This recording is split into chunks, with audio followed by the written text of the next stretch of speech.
So we're here with the Mazda Iconic SP compact sports coupe. Now this vehicle is unique in that Mazda is bringing back sort of a new form of its rotary engine, and they're calling it a two-rotary engine. Now what does that mean? Well, they're going to bring back that technology, and they call it an EV, but they actually plan to power it using sustainable fuel.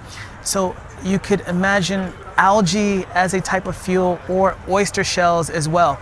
Now, details are scarce in terms of the fuel type, but Mazda is touting this as a sustainable vehicle. Now, I don't know how they draw the connection between a fuel-powered vehicle and electrification, but that's what Mazda says that they have coming. Now, this is a fairly compact coupe here. It is using a new platform that has been engineered with Toyota for a variety of applications, and in this case here, this is going to be a sport coupe.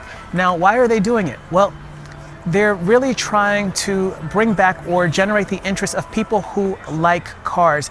As we have now, we have many SUVs, many of them are large, many crossovers, and what Mazda's trying to accomplish here is really sort of bringing back the love of cars to the purists. And they've done that in terms of this package here, but one of the coolest features about this car are the headlights. It actually has eyelids, and it looks pretty cool.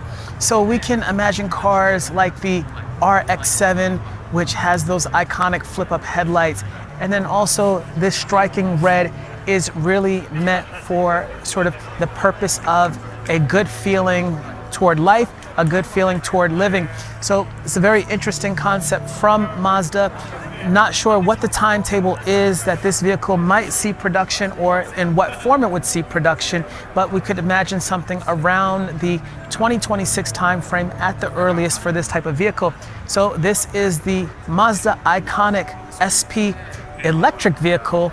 So let us know what you think about this vehicle, and do you think it has a chance as a production vehicle? Also, if you have any questions, leave them in the comment section below. And as always, don't forget to hit the like and subscribe buttons. Thanks for watching this video.